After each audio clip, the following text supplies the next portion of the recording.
Sud Radio, les vraies voix qui font bouger la France, 19h-20h, les vraies voix citoyennes, Aurélie Gros, Stéphane Pellet. Rebonsoir Cécile. Ah, dis donc Jean-Marie. Vous ici Écoutez, je suis contente d'être avec vous.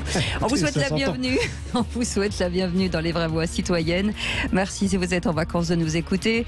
Et Aurélie Gros, Stéphane Pellet, bonsoir. Bonsoir Stéphane. Bonsoir, et moi aussi ravi de vous retrouver. On est très contents tous les lundis de partager cette émission avec vous. Aurélie est avec nous. Bonsoir Aurélie. Bonsoir à tous. Comment ça va Aurélie ? Ah, super. C'est bien très, les vacances. Bien. Je plaisante un peu. Vous êtes un peu seul. Vous êtes coprésident tous les deux du G500 citoyens, l'ONG citoyenne, 500 associations, 500 000. On dit toujours 500 000 sympathisants, mais il y en a beaucoup plus aujourd'hui. Vous aimeriez que ça monte chaque fois, mais non, mais c'est pas que j'aimerais. On va dévoiler les chiffres tous les trimestres. C'est ça. Et ce soir, comme chaque semaine, des sujets qui vous concernent tous et qui mobilisent votre vie quotidienne. On va en parler avec nos invités dans quelques instants. Bienvenue dans les vraies voix citoyennes. Et au sommaire de cette émission, aujourd'hui en France, une femme sur 8 risque de développer un cancer du sein au cours de sa vie. L'accomplissement des missions de Ruban Rose s'étend tout au long de l'année, mais connaît un point d'orgue annuel lors de Octobre Rose, un mouvement d'ampleur nationale, symbole de la solidarité. Et autour de la cause des cancers du sein, on trace un premier bilan avec notre fondatrice. Et on va parler aussi d'une filière du luxe, la filière du luxe qui cherche des jeunes passionnés pour prendre la relève avec 51 milliards d'euros de chiffre d'affaires. C'est toujours la France qui est championne du monde du luxe. Le Salon international du patrimoine culturel a fermé ses portes hier. C'est l'occasion de revenir avec nos vraies voix citoyennes sur ces métiers de passion qui recrutent à tour de bras du joaillier, du lunetier, en passant par le plumassier ou encore l'horloger. On va vous faire découvrir des nouveaux métiers et vous verrez, il y a de l'avenir dans le luxe. Et puis en France, une ferme sur deux ne trouvera pas repreneur d'ici 10 ans. Comment sauver l'agriculture dans l'Orne ? Un projet citoyen expérimental, Alterfix, a vu le jour en 2021 pour faciliter la création et l'installation des collectifs agricoles dans le bocage ornais. Et puis enfin 12 millions de personnes qui sont touchées par un handicap en France, on ne le rappellera jamais assez. Comment la médiation animale peut améliorer le quotidien de ces personnes ? Les associations Le Lama et ses ressources, ou alors Une patte tendue, sont deux associations qui œuvrent à l'amélioration du bien-être des personnes en situation de handicap grâce aux animaux. C'est une histoire de famille qu'on va vous raconter tout de suite. Eh bien, on parle du ruban rose. Les vraies voix Sud Radio. Et l'association Ruban Rose a deux missions. Donc, on vous l'a dit, sensibiliser au dépistage précoce des cancers du sein et au soutien et au financement de la recherche grâce au prix Ruban Rose remis chaque année à des projets ciblés. Sandrine Planchon est avec nous. Bonsoir, merci d'être avec nous. Vous êtes responsable de l'association Ruban Rose en plateau. Et avec Aurélie Gros, on fait un point justement avec vous sur cette association. Bonsoir Sandrine Planchon. Effectivement, vous êtes directrice de l'association Ruban Rose, donc c'est un grand honneur de vous avoir aujourd'hui avec nous sur les vraies voix citoyennes. Et aujourd'hui, votre association Ruban Rose fête ses 30 années. Nous sommes ravis de cette participation pour faire justement ce bilan, puisque nous sommes le 31 octobre. Effectivement, le 31 octobre, c'est Halloween, mais c'est aussi la fin d'Octobre Rose. Alors, vous œuvrez tout au long de l'année à la sensibilisation, à l'information en matière de détection précoce des cancers du sein et du suivi régulier par un professionnel de santé. Et vous apportez également un soutien financier significatif au projet de recherche sur le cancer du sein, une façon d'améliorer la qualité de vie des malades. Donc, chaque année, Octobre Rose marque le point d'orgue de vos actions par son ampleur inégale. Et on aimerait savoir comment... Inégalé, exactement. On aimerait savoir comment cette association Ruban Rose, qui fête ses 30 ans, a été créée. Bonsoir Aurélie, bonsoir à toutes et à tous.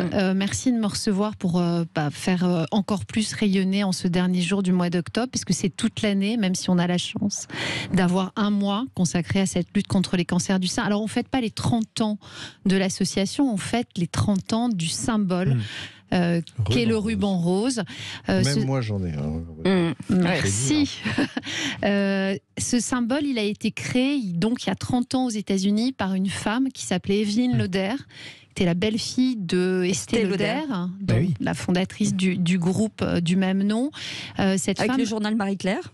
Absolument. Alors, d'abord, ça a été fondé aux États-Unis par Self Magazine et par Evelyn Lauder, qui elle-même avait un cancer du sein. On est post-sida aux États-Unis et elle pense que il faut faire quelque chose parce que le cancer, c'est tabou. Le cancer du sein, a fortiori, parce que ça touche à l'intimité, à la féminité, et qu'il faut en parler. Donc, elle crée ce symbole et elle crée le mois d'Octobre Rose pour en parler, parce qu'elle pense qu'en parler, c'est déjà sensibiliser et faire avancer la lutte contre les cancers du sein. Et puis, comme elle est très attachée à la France et qu'elle est très proche de Madame Prouveau, qui dirige le magazine Marie-Claire, elle l'initiative traverse l'Atlantique, et en 93, le ruban rose voit le jour en France et le mois d'Octobre Rose aussi, et à ce moment-là, ça s'appelle, on n'est pas en l'association, c'est pas une entité associative à ce moment-là, c'est une campagne, et ça s'appelle le cancer du sein, parlons-en. Absolument. Donc c'est une injonction, une intention pour faire le boulot. L'importance aujourd'hui, c'est de parler de dépistage. C'est vrai qu'on en parle beaucoup au mois d'octobre, mais c'est tout au long de l'année, et il faut absolument le redire assez régulièrement. Est-ce que ça veut dire qu'aujourd'hui, on a éveillé les consciences chez les femmes, qui elles ne prenaient pas vraiment soin d'elles? Est-ce que quand même les chiffres vont vers le positif? Alors, on va parler vrai, parce qu'on est là pour parler vrai. Il y a toujours 12 000 décès, et c'est le premier cancer au niveau français et au niveau international qui provoque la mortalité chez la femme. Donc il y a quand même encore du chemin, mais depuis 30 ans, puisqu'on parle de ces 30 ans, il y a eu quand même un énorme chemin de parcouru.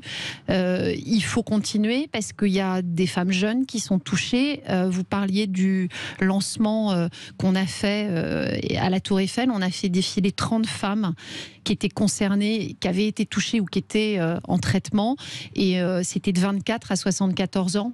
Donc il y a des femmes de 24, de 27, de 30, et les cancers du sein, parce que en effet vous l'avez précisé, mais c'est pas un cancer du sein, c'est les cancers du sein qui touchent les femmes jeunes. Ce sont souvent des cancers, je ne vais pas rentrer dans la technique, mais plus agressifs et qui vont plus vite, et surtout quand on est jeune, ça se développe. Donc il y a vraiment encore du chemin à parcourir, et il faut passer les messages, et la recherche progresse beaucoup, et la détection précoce et les progrès de recherche permettent, et ça c'est la bonne nouvelle, quand il est pris à un stade précoce, à 9 femmes sur 10 de guérir. Donc il y a 1 femme sur 8 de toucher, ce qui est énorme, mais 9 femmes sur 10 s'en sortent. Donc c'est ça qu'il faut aussi entendre. Avant le dépistage, il y a aussi des choses qu'on voit régulièrement sur les sites, c'est la palpation personnelle. C'est-à-dire que ça aussi, c'est important de le signaler.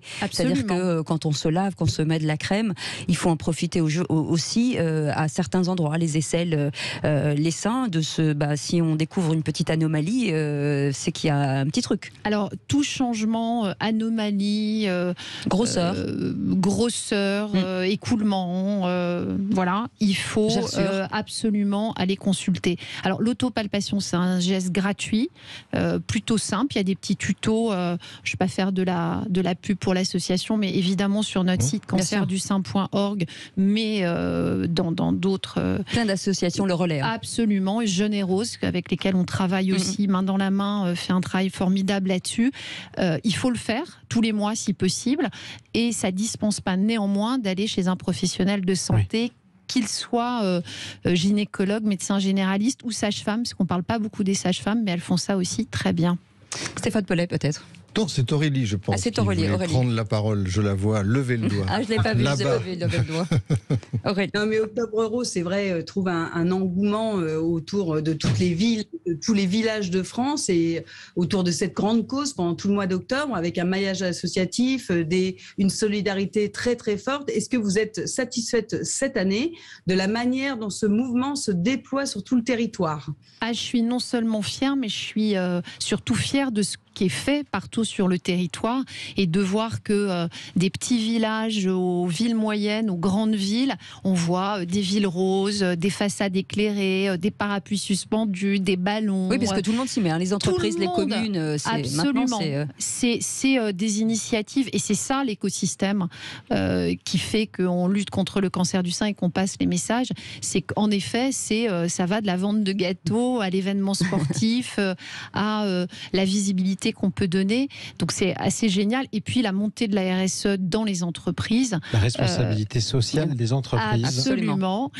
Fait qu'une cause qui touche une femme sur 8, on est tous concernés et qu'on a tous une collaboratrice, une mère, une tante, une sœur, une femme qui est touchée. Donc cette cause, elle est extrêmement relayée et je suis épatée par tout ça. Ouais. Alors il y a les dons qui sont très importants, d'une part pour la recherche et d'autre part pour l'accompagnement des femmes qui aujourd'hui vivent ce cancer. Alors nous, vous l'avez dit Cécile en introduction, on a 2 missions, on vient d'en parler, de sensibiliser, on le fait à travers des campagnes, on le fait à travers des brochures et à travers les réseaux sociaux aujourd'hui, évidemment beaucoup, mais notre deuxième mission, c'est de financer des projets de recherche, donc on le fait par les prix Ruban Rose, dont je ne vais pas pareil rentrer dans la technique, mais on récompense, on soutient des projets qui sont des projets donc de chercheuses ou de chercheurs et qui sont adossés à des instituts qui sont aussi bien en recherche fondamentale mais aussi dans ce que vous venez de dire en qualité de vie, c'est-à-dire pour améliorer,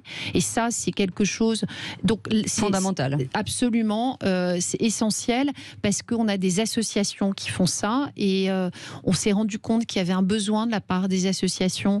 L'année dernière, on a donné un prix à une association qui est assez connue qui s'appelle Rose Up, qui a notamment participé à la loi à l'oubli, qui a fait un lobbying assez génial pour passer cette loi. Et il y a un magazine, j'en profite pour dire qu'il y a un magazine aussi qui s'appelle Rose Magazine. Donc ces associations ont aussi créé des maisons roses. On connaît la maison rose de Bordeaux, il y a une maison rose à Paris, il y a des projets d'essaimage et ils ont créé pendant le confinement des maisons roses virtuelles. Nous, on a financé ce type de projet cette année à la Martinique. Mais je vois que vous avez envie de me poser une question là-dessus. Non, mais je crois que c'est un beau projet, ça. Oui, dites-nous 2 mots sur ce projet de la Martinique, les nids, c'est ça ? Absolument. Alors, c'est une association, donc encore une fois, tous ces projets qualité de vie, c'est souvent, et c'est important de le dire, et je pense que ça fait particulièrement écho dans votre émission, c'est souvent des associations qui ont été créées par d'anciennes patientes. Donc, des femmes qui ont vécu cette maladie et qui, à travers ça, ont envie de, après, quand elles s'en sortent, se servir de cette expérience pour créer quelque chose. Et donc, cette association Amazon crée des nids qui sont des maisons. On parlait de la maison rose. C'est des maisons qui accueillent des femmes atteintes de cancer et donc cancer du sein, puisque c'est un cancer qui touche beaucoup de femmes et qui va leur permettre de trouver un endroit douillet, faire du sport, du yoga, avoir des soins esthétiques, avoir de l'écoute psychologique. Il y a la maladie, mais aussi le mental et le psychologique, qui est très, très, très, très important. Merci en tout cas beaucoup d'avoir été avec nous, Sandrine Planchon, donc directrice de l'association Ruban Rose. Allez voir sur le site, faites-moi plaisir, et parlez-en autour de vous. Plus vous allez relayer, plus vous allez en parler à vos enfants, plus les enfants vont en parler, et cette grande chaîne de solidarité pourra faire en sorte qu'on sauve des vies, tout simplement. Allez, restez avec nous. Merci. Est-ce que vous imagineriez devenir plumassier, par exemple, ou alors orfèvre? Pourquoi pas? On va vous présenter une orfèvre dans un instant. Sachez-le, la filière du luxe en France recrute. Un orfèvre. C'est un Camille et pas une Camille. À tout de suite. Sud Radio, les vraies voix qui font bouger la France. 19h-20h, les vraies voix citoyennes. Aurélie Gros, Stéphane Pellet. Et on parle d'une filière qui recrute en France, justement, d'une filière de passionnés aussi.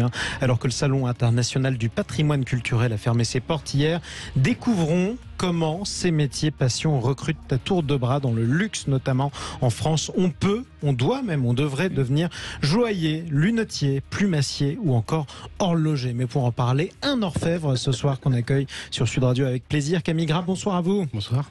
Merci d'être avec nous. On dit dans un très beau livre, que j'ai dans les mains, les éditions Écran, c'est magnifique, d'Anne Bourgeois et Damien Pacciellieri. On dit que finalement Camille a des mains d'argent. Ouais. Stéphane Pellet. C'est comme ça que je suis lancé. Excellent. Bonsoir Camille. Bonsoir. Donc, pas un jour sans qu'on ne s'extasie sur le luxe à la française, c'est sûr, on en a parlé, les grands groupes, on dit souvent des vêtements, des sacs, et puis on s'aperçoit que tout ça c'est fabriqué en Asie, ça n'a de luxueux finalement que la marque et souvent le prix. Et à l'opposé, ce soir, vous allez nous parler, dans le cadre d'ailleurs d'une sorte de double événement, puisqu'il y avait ce salon du patrimoine culturel tout ce week-end. Il y a ce très beau livre dont on parlait à l'instant, Cécile, qui vient de sortir. Et donc, on parlait de ces fameux artisans qui sont devenus presque des stars dans leur domaine. C'est votre cas, car il faut le dire, il faut le saluer. Quand on voit les pages qui vous sont consacrées, c'est magnifique ce que vous faites. Donc, ce livre est consacré aux plus beaux métiers qui font la réputation mondiale de notre pays. Mais en fait, la grande inquiétude ce soir, et parce que je crois que vous voulez lancer un appel, c'est comment va-t-on assurer la relève, parce qu'on s'aperçoit que vous croulez sous le travail. Comme disait à l'instant notre ami, finalement, il y a de quoi faire pendant longtemps, et puis vous n'avez pas autant d'élèves que ça, il n'y a pas autant en tous les cas, d'orfèvres qui sortent sur le marché. Racontez-nous ça. L'héritage. Nous, on est, enfin, comme vous dites, on est genre des stars maintenant, on est vus comme des stars, mais parce qu'on est complètement en voie de disparition. Pour parler de mon métier, c'est ce que je connais le plus. À Paris, on n'est plus que 5 orfèvres. On n'est que 5 à se partager le monde de luxe et le marché, on va dire, qui va être aussi bien de la fabrication et de la restauration. Camille, je vous coupe. Avant, pour ceux qui nous écoutent, qui n'auraient pas forcément fait le tour de l'expertise de l'orfèvre, qu'est-ce que c'est exactement ?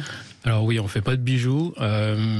L'orfèvrerie, c'est on fabrique et on restaure l'argenterie. Donc ça va être tout ce qui est couvert, service à thé, les plateaux, les chandeliers, les seaux à champagne, etc. Donc tout ce qui touche à l'art de la table, l'art religieux aussi, donc calice, crucifix, etc. Voilà, c'est assez large. Et on va travailler énormément sur le laiton, qui sera ce qu'on va appeler après métal argenté ou doré, et l'argent massif. Donc ça, c'est vraiment l'essentiel de... Donc ça veut dire que vous travaillez aujourd'hui avec le patrimoine français, j'imagine oui, c'est... Avec l'Élysée, c'est divers et varié, Alors on a l'Élysée, ça c'est sûr, on a les grands palaces de Paris, ou ailleurs, grand chef cuistot. Après, on va travailler avec le particulier, la pièce unique. Moi, je bosse pas mal avec ce qui est Hermès et LVMH aussi. Et en fait, il faut savoir qu'on fait tout à la main, quoi. On vient nous voir parce que justement, on crée à la main, on fabrique à la main, on fait de petites quantités, ce que la Chine ne peut pas faire parce que les quantités sont trop petites. Ouais. Et après, on va justement, vu on va être plus cher, mais du coup, on va aller plus dans le détail. On va aller vraiment dans la chose beaucoup plus minutieuse. Et c'est aussi pour ça qu'on vient nous voir, parce que... c'est l'exceptionnel. Voilà, et après, il y a le problème de la formation, c'est que plus personne ne sait faire ça non plus, quoi. Alors justement, il faut assurer la relève. Encore une fois, on l'a dit, le chiffre a été rappelé. Le luxe à la française, c'est 1/6 du luxe mondial. C'est sur les 300 milliards à peu près du luxe, c'est 50 milliards pour la France. Comment on peut faire ? Je crois que vous avez des idées là-dessus, sur la formation et puis sur le nombre de gens formés. J'ai des idées, mais j'ai des contraintes surtout. Moi j'ai eu une formation, pour être orfèvre, c'est très difficile parce qu'il n'y a plus d'école. Il reste une école qui forme 2 orfèvres par an, qui est l'école Tanné, qui est en Bretagne, mais c'est sur dossier. Et là, pour vous dire, ils ont formé 2 orfèvres cette année qui ont eu leur diplôme. Donc c'est un diplôme en 2 ans, malheureusement, parce qu'en 2 ans, on n'apprend pas grand-chose. C'est des métiers où, pour être parfait, on va dire, il faudrait 10 ans. Donc il y a 8 ans encore de formation derrière après. Pour des raisons de pratique, c'est ça ? Ah bah oui. Et puis on a tellement un choix de techniques différentes et de maîtrise parfaite du geste qu'il faut de la pratique énormément. Et en 2 ans, on n'a pas la maîtrise, on n'a pas vu toutes les techniques, etc. Et du coup, là, le problème, c'est que, si on en revient là-dessus, c'est qu'une fois sorti du diplôme de CAP, pour le gouvernement, on a accès au marché du travail. Mais moi, étant chef d'entreprise avec ma société, là, ça me coûte trop cher de prendre un jeune sorti d'école qui a son CAP, donc je peux même plus le prendre en apprentissage, et je dois le payer au minimum du SMIC. SMIC, pour moi, c'est en tant qu'artisan, ça fait déjà une certaine somme, mais c'est surtout qu'après, il faut que je continue sa formation. Et en n'ayant pas la sécurité qu'au bout de 3 ans, ils partent. Ah oui, ça c'est donc c'est beaucoup d'investissement en n'ayant aucune sécurité. Mais tout à l'heure, vous disiez... je croule tellement sur le travail que là, cet été, j'ai lancé un appel là, sur Instagram, etc. Mais parce qu'il me fallait absolument quelqu'un. J'ai des délais, mais ça passe à 1 an, ça devient n'importe quoi. Et après, vous avez...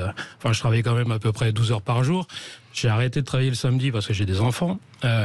Quand vous dites que vous avez quand vous dites que vous avez des délais d'1 an, ça veut dire que si jamais moi je viens vous voir, je sais pas, avec des pièces d'argent, c'est de 2 ans en tant que particulier. Ah bah là, vous pouvez pas le faire avant 2 ou 3 ans ou 5 ans. Il vous promène pas, vous. Non, puis parfois, du coup, j'arrête même de prendre des nouveaux clients, parce que je m'en sors pas, quoi. Mais c'est quoi la solution, alors? Qu'est-ce que vous pourriez apporter comme solution? Solution, c'est solution, je sais pas. Moi, j'ai pas fait beaucoup de choses pour avoir une Déjà changer miracle, et faire en sorte que même avec CAP, vous puissiez passer sous forme d'alternance pour que ça vous coûte moins cher. Moi, j'étais en Italie, alors après, c'est un autre délire. J'ai dû partir en Italie pour continuer ma formation, tellement ici, il n'y avait rien. Et alors, en Italie, ils avaient quelque chose, mais là, ça a été compliqué, parce que je suis resté plus de 3 ans là-bas. Et donc, j'ai eu au début, c'était pour un stage, mais après, je me suis fait embaucher en tant qu'apprenti. J'ai eu un contrat d'apprentissage sans école et sans passer de diplôme. Et après, j'ai pu me former. Alors après, c'est sûr, vu avec le regard d'ici français, ça va être compliqué parce que c'est un contrat où il n'y a aucune, pour le patronat, il n'y a aucune restriction. C'est-à-dire que j'étais payé 500 € par mois et je travaillais 39 heures. Camille Gras, juste une petite question. Forcément, s'il y a une école qui sort 2 élèves, c'est qu'il y a très peu d'entrants. C'est ça le problème. Comment ils n'ont pas les finances non plus. Oui, mais pour nous expliquer comment c'est venu chez vous, parce que c'est ça aussi qu'on a envie d'entendre. C'est l'histoire qui vous mène à ça? Ah bah après c'est sûr, c'est des métiers passion. Comment je suis tombé là-dedans? Oui. De fil en aiguille, en fait, j'étais danseur étoile. Non, pas du tout. Non, pas du tout. Non, contrairement à d'autres, je n'ai pas de parents qui sont dedans. Je n'ai pas de parents artisans. Je n'ai pas c'est pas quelque chose qui a été transmis, qui m'a été transmis de génération en génération. Oui, aussi, ouais. Oui, tout à fait. J'ai eu la chance de rencontrer un orfèvre, par contre, qui est assez vieux, on va dire, et qui m'a transmis cette passion-là. Et en ayant fait l'école Boulle en tant que monteur en bronze, sorti de l'école Boulle, bon, je le connaissais bien parce que je travaillais un peu chez lui, je m'amusais un peu en vacances, etc. dans son atelier. Et en fait, sorti de ça, je savais pas quoi faire. Il me fait, tiens, je connais un patron, tu vas faire orfèvre. Et c'est lui qui m'a tout organisé. Je suis rentré, j'ai fait apprenti chez un patron. Mais c'est là où je crois, moi, quand on touche les limites du système français. C'est-à-dire que pour un métier où en effet on sort 2 ou 3 personnes par an, où il y a simplement 5 orfèvres qui restent sur la place de Paris, il faut arrêter avec les espèces de règles et de lois très contraignantes. Vous le racontez, ce qu'il faut, c'est susciter la passion chez des jeunes et qui vont vous accompagner, et peu importe le contrat, parce que de toute façon, ils feront un métier merveilleux. C'est à ça que sert cette émission. En tout cas, si on peut faire bouger les lignes, c'est tout. Merci on a lancé l'appel. Merci beaucoup, Camille Gras, d'avoir été avec nous, orfèvre. Et on est très fiers de vous avoir eu dans cette émission, parce qu'effectivement, c'est un grand talent. Et donc, j'espère que ça va créer des émules. Vous restez avec nous, on revient dans un instant. On va parler d'agriculture, tiens, un autre métier passion, un autre univers de passion surtout. Vous allez voir que l'humain est important au sein des collectifs agricoles. On va vous présenter une belle initiative sur Sud Radio dans un instant. Bienvenue dans les vraies voix citoyennes. Sud Radio, les vraies voix qui font bouger la France, 19h-20h, les vraies voix citoyennes, Aurélie Gros, Stéphane Pellet.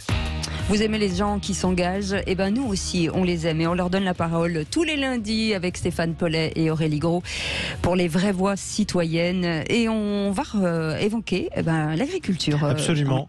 Comment favoriser la création de collectifs agricoles, leur installation, exemple dans l'Orne avec l'objectif du collectif l'Alterfix qui coordonne et facilite la mise en relation des agriculteurs qui s'aident avec ceux qui arrivent. On en parle avec notre invité Bénomi Pommier. Bonjour à vous. Bonsoir à vous. Vous êtes coordinateur de l'Alterfix, c'est le premier camp dédié à l'installation agricole en collectif. Bonsoir Bénomi Pommier, c'est déjà un très beau prénom, j'avoue que j'ai découvert. D'ici 10 ans en France, la moitié des fermes seront à reprendre. Et donc là, encore une fois, avec un peu d'humour, je dirais, il n'est pas question simplement des bassines, mais il est question véritablement de ceux qui font tourner l'agriculture en France. Donc de plus en plus de personnes souhaitent s'installer pour démarrer une activité de production, de transformation agricole. Et de ce fait, vous avez décidé de créer un projet expérimental, aidé en cela par une trentaine de bénévoles. Un camp de 3 semaines pour accueillir une quarantaine de porteurs de projets et leur permettre de créer du lien entre eux, avec notamment bien sûr le territoire dans lequel vous exercez, donc le bocage ornais, et avec les fermes du coin qui sont à reprendre. Est-ce que vous pouvez nous raconter d'où est venue cette idée et comment vous avez créé cette aventure ? Oui, bien sûr. Alors, l'Alterfix, c'est un projet citoyen qui a émergé de réunions en fait, entre habitants du Bocage-Ornay, donc le Bocage-Ornay dans l'Orne, en ex-Basse-Normandie. Donc des réunions qui traitaient de comment on aide à installer des personnes déjà en milieu rural. Il y avait plusieurs verticales, il y avait l'agriculture, il y avait la santé, il y avait aussi les dynamiques de tiers-lieux. Et donc suite à ces discussions autour de l'agriculture, il y a eu une thématique qui est revenue, vu qu'il y avait des agriculteurs dans la salle et engagés sur ces projets, c'est comment on trouve des repreneurs pour les petites fermes, les fermes en général. Et donc on a pris conscience en fait du phénomène plus global que vous venez de citer, que d'ici 10 ans, il y a la moitié des fermes qui vont être à reprendre. C'est un phénomène qui est déjà engagé. On a perdu une quantité astronomique de fermes depuis les années 2000, même ça a commencé avant. Et donc c'est ce premier constat-là en fait. L'Alterfix, c'est se dire ok, on perd des fermes, comment on fait pour attaquer ça? Donc d'un autre côté, le deuxième constat, c'était on a des personnes en fait qui souhaitent migrer vers le milieu agricole, qui ne sont pas issues du milieu agricole. Et ces personnes-là, elles nous disent d'une voix unanime, nous on est intéressés pour s'installer, mais pas tout seul. On ne veut pas en fait la vie de l'agriculteur solitaire toute sa vie qui travaille 40 ans. Donc il faut créer le lien entre finalement ces familles d'agriculteurs dans lesquelles il n'est pas évident que de père en fils ou en fille on devienne agriculteur, avec ceux qui au contraire veulent quitter la ville et qui ont peut-être un petit peu peur aussi, il faut le dire, de la mauvaise réputation des gens des villes. Alors, la mauvaise réputation, je ne sais pas. En tout cas, il faut créer du lien entre des porteurs de projets, vu qu'ils cherchent des associés, en fait. Donc, créer du lien entre eux et les accompagner à s'installer sur un territoire rural qu'ils ne connaissent pas forcément. Donc, nous, on est installés dans le Bocage depuis 4 ans avec la COP des territoires, qui est un bureau d'études en coopérative qu'on a créé pour justement monter ce genre de projet sur un territoire rural. Et puis, c'est l'objet en fait de l'Alterfix, c'est du camp que vous venez de citer de cet été. Expliquez-nous quand même, qu'est-ce que ça veut dire? Oui, pour qu'on comprenne bien, c'est-à-dire que vous avez des gens qui ont des fermes, vous avez ceux qui aimeraient en avoir mais qui n'ont pas ni les compétences ni la possibilité. Et c'est quoi? C'est juste un héritage, une transmission, c'est-à-dire qu'on croise ces personnes avant que la ferme, que finalement ils quittent cette ferme. Et c'est une transmission de savoir en fait. C'est une transmission de savoir. Il faut savoir aussi dans ce contexte-là que les fermes qui cherchent à céder, elles ont des propositions de fermes aux alentours qui cherchent à s'agrandir. Okay. Ça, en fait, il y a le phénomène des agrandissements des fermes. Et là, on a des agriculteurs qui nous disent nous, on ne veut pas que notre ferme parte à l'agrandissement, on veut que notre ferme perdure, parce qu'on a un attachement envers la ferme, ce qui se comprend tout à fait. Donc, le programme Alterfix, c'est 2 phases d'accompagnement, une 3e que je vais mentionner. Première phase, c'est comment on va connecter du coup des porteurs de projets qui viennent pas du milieu agricole entre eux. Ouais. Donc c'est un camp d'été de 3 semaines dans une ferme qui s'est déroulée en août. Et on se choisit mutuellement. Où on les fait vivre ensemble sur la ferme, on les fait travailler. C'est l'amour et dans le pré, ça existe déjà. On les fait travailler ensemble dans des fermes, on les envoie. On avait une dizaine de fermes partenaires qui étaient à reprendre ou qui étaient à reprendre ou qui étaient ouvertes à la diversification, donc à accueillir un porteur de projet.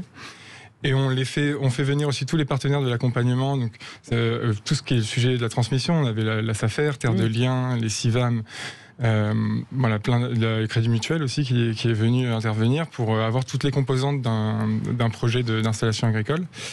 Et pour rendre le sujet pérenne surtout, c'est ça, pour il faut que l'installation soit pérenne. Absolument. Donc cette première phase, ce camp d'été, a permis en fait d'avoir un premier contact avec le territoire entre porteurs de projets et de créer des embryons de collectifs.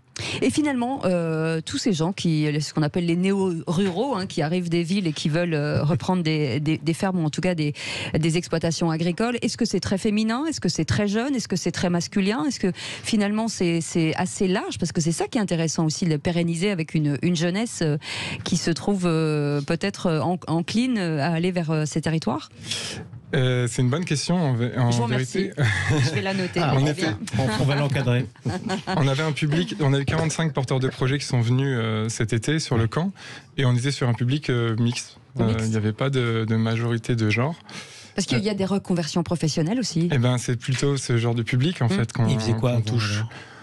différents Animateur radio. métiers. Pourquoi pas. Différents métiers. On a des personnes qui étaient ingénieurs, des personnes qui étaient consultantes ou des praticiens. Et sur de les la santé. 45 porteurs de projets, vous en avez, alors pas retenu, mais il y en a combien qui ont pu aboutir? Oui, donc suite à ces 3 semaines, on a 12 personnes qui se sont installées dans le territoire. Ah, c'est vachement bien. Ce qui est déjà énorme. Et on a dans ces 12-là 6 personnes qui sont en train de travailler dans des fermes aujourd'hui, donc pour faire des stages ou des formations. Et on a un collectif de 4 personnes qui est en train de se stabiliser, qui s'engagent sur une ferme pour engager le processus de transmission. Mais vous travaillez sur une typologie de ferme, ou alors ça peut être de l'élevage, ça peut être tout type de ferme, parce que le mot ferme c'est très large. Absolument. On est sur le territoire du Bocage-Ornay, comme ce qui indique, c'est un territoire très bocagé et très vallonné. En fait, on est dans une zone qui s'appelle la Suisse normande. Ce qui fait qu'on a des fermes plutôt laitières, plutôt de l'élevage. Donc c'est de la polyculture élevage et de taille assez réduite. Là, on est autour de 50 hectares. Et ça veut dire que vous pourriez éventuellement faire des petits dans d'autres régions? Et oui, c'est l'objectif du projet. On cherche à essaimer et donc... Elle est bien renseignée quand même. Non, mais je m'intéresse, ça m'intéresse de se dire Alors, que... vous étendre dans quel territoire, justement? On n'a pas de territoire de visée, vu que nous, on est avec la COP des territoires qui porte ce projet en coportage avec les CIVAM, l'association des CIVAM normands.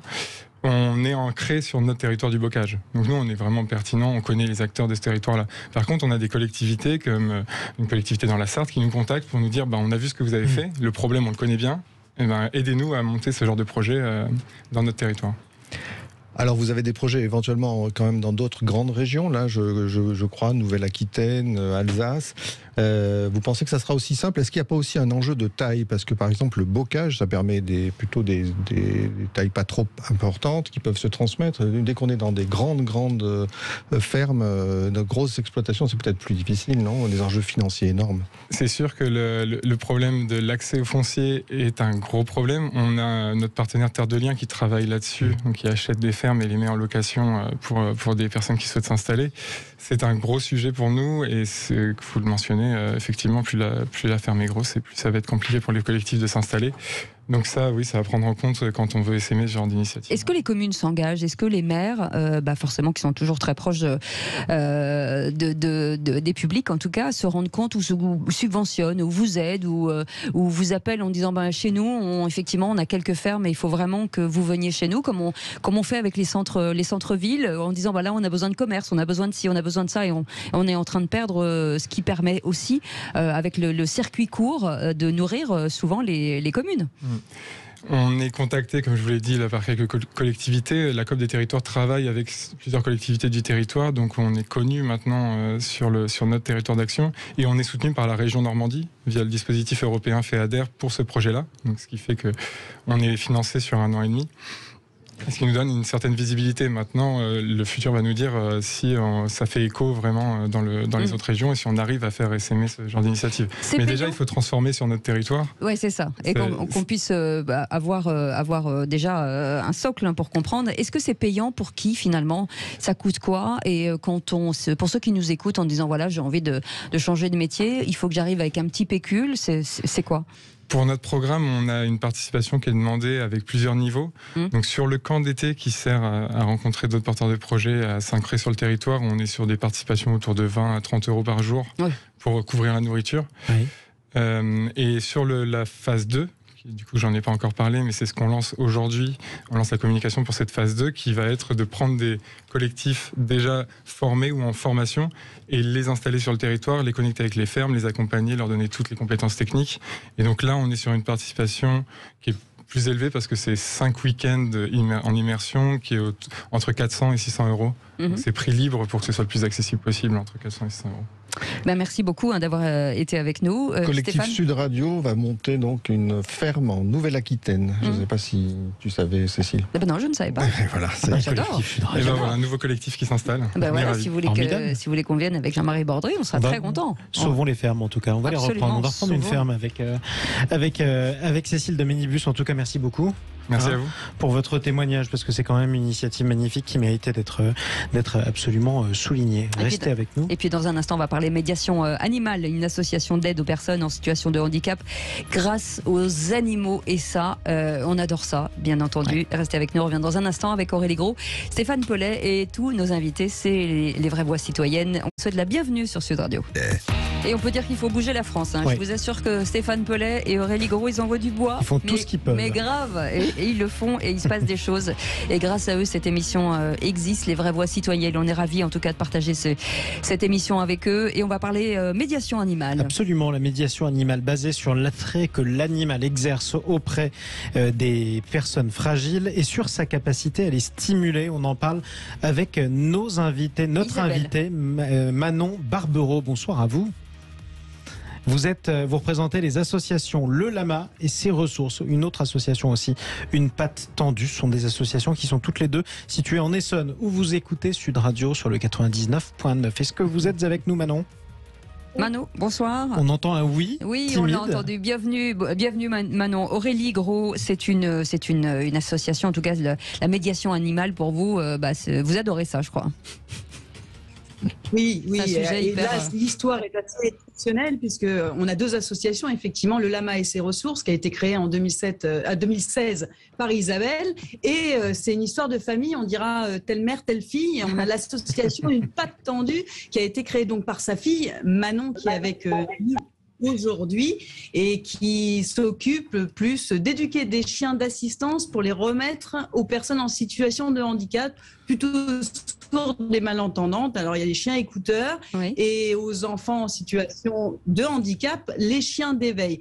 Tandis que Isabelle, avec Le Lama et ses ressources, propose des activités d'éveil et de découverte à visée thérapeutique auprès de personnes en situation de handicap et des personnes âgées. Donc, elles seront aussi dans les EHPAD avec ces lamas pour stimuler la motricité en lien avec les animaux et ce qui guide son action au quotidien. Donc, une histoire de famille de deux belles personnes très engagées et qui mettent les animaux dans une position différente. Mais ce qui nous intéresse aujourd'hui, c'est comment vous est venue ces idées de créer ces associations autour de la pratique de la médiation animale afin d'aider des personnes soit en situation de handicap, soit des personnes âgées. Manon, vous êtes avec nous ? Oui. Vous avez entendu Aurélie ? Oui. Voilà, justement, comment vous est venue cette envie de cette médiation animale ? Alors, moi, je voulais travailler dans le monde canin et c'est vrai que j'avais besoin d'apporter quelque chose aux personnes. Et du coup, je me suis orientée dans les chiens d'assistance. Voilà comment ça a émergé. Et en 2020, on a fondé l'association Une patte tendue pour répondre à des handicaps plutôt invisibles pour les faire émerger en France. Alors quel type de chien ? Parce que c'est vrai qu'on voit beaucoup de bergers, on voit tous les chiens ne sont pas capables ou aptes à faire de la médiation. Alors, il y a des chiens qui sont sélectionnés pour ça, des chiots. Nous, c'est ce qu'on fait avec l'association Une patte tendue. On sélectionne des chiots à l'âge de 2 mois qui sont prédisposés à être chiens d'assistance. Et c'est très souvent du golden retriever, du labrador, des chiens qui sont de super chiens de famille avec des grosses capacités d'apprentissage. Et du coup, c'est des chiens qui nous servent beaucoup dans le monde du chien d'assistance. Est-ce qu'Isabelle est avec nous ? On a perdu Isabelle. Oui. Vous recherchez des familles d'accueil pour ces chiots et donc des bénévoles pour votre association. Comment ils peuvent vous contacter ? Puisque je sais qu'au départ, le chiot doit être sociabilisé dans un environnement classique. Familial ? Exactement.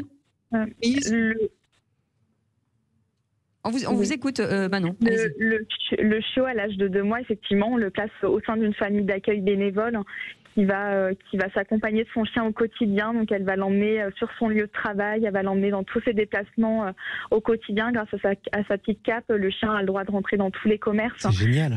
soit alimentaire, au cinéma, au restaurant.